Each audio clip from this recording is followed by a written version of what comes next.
6 years ago, Kodak formally announced they would be returning to creating more film-related products, specifically a new Super 8 camera, melding the world of analog and digital videography. When this new Super 8 camera was first announced, Kodak first said that it was going to be around $400 to $700, but quickly rescinded that price point, saying it would be around $2,500. Well, over the last couple days, we've seen more info about this new Super 8 camera, which does look pretty sick, but one of the more glaring points that nobody can seem to look away from is the price of now $5,500.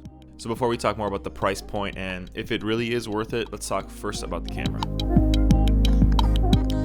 This new camera from Kodak is quite an upgrade from its earlier Super 8 counterparts for a variety of cool, super useful features, really bringing analog into the modern digital age. The first, and to me most notable, is the 4-inch LCD viewfinder, meaning you can monitor your shots digitally in real time on a giant screen. While outside of the obvious composing capabilities the screen will assist with, the ability to ensure your scene is exposed correctly, especially when shooting with pricey Super 8mm film, is a really nice addition. Next is its ability to shoot extended gate or widescreen, which allows for an additional 11% of frame than traditional Super 8 cameras.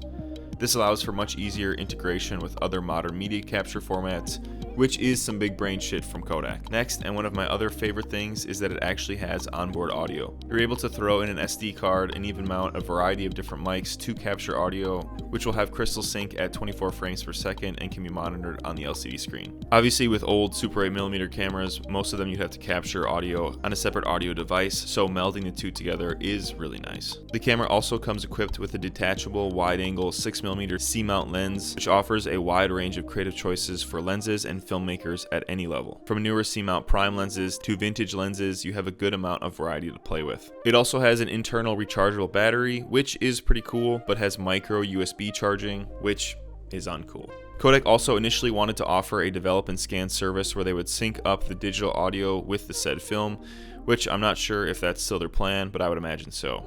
Again, this isn't free and would be a similar program as many Super 8 developers, where you buy a roll of film and develop and scan as a bundle price. With all that being said, the price point at which this thing comes at is honestly just baffling to me. In one hand, I totally understand Kodak's interest in wanting to create bigger budget film video cameras so production companies or studios can get reliable vintage look that can be integrated into modern media, but the current product that stands is a weird amalgamation of professional and consumer features. For $5,500, I think a 16mm camera with similar features, the C-mount lenses, the LCD screen, XLR ports, etc., really leaning into that professional market would make much more sense, and Kodak would honestly make a killing, especially with the amount of REs that are drying up on eBay and the prices that many of these 16mm professional cameras are going for. Whereas I think this same camera we're looking at now for $500 to even $1,000 would be much more palatable for consumers or prosumers trying to get into Super 8, especially with the modern updated features. I do think that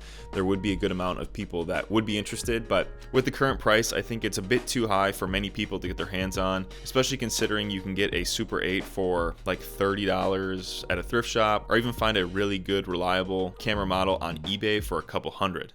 For me personally, I'd rather have the luxury to spend that money on film itself versus the upgraded camera. I mean, thinking about it now, for $5,000 you could buy a red Komodo, which is honestly kind of laughable, especially when it seems like Kodak has cut corners with their plasticky body, micro USB charging, etc., etc. That being said, I don't want it to sound like I'm saying anything bad about Kodak, because I actually want to commend them, because obviously this venture was not cheap for them to actually develop, and with the amount of time that we've seen between press releases over 6 years, it was obviously a massive pain in the ass for them. We've slowly seen film products get removed from shelves, so any new film product is good in my mind, and if this product has success, I would be willing to bet Kodak or a competitor would be looking at a way to create a much cheaper one, putting it in the hands of consumers sooner rather than later.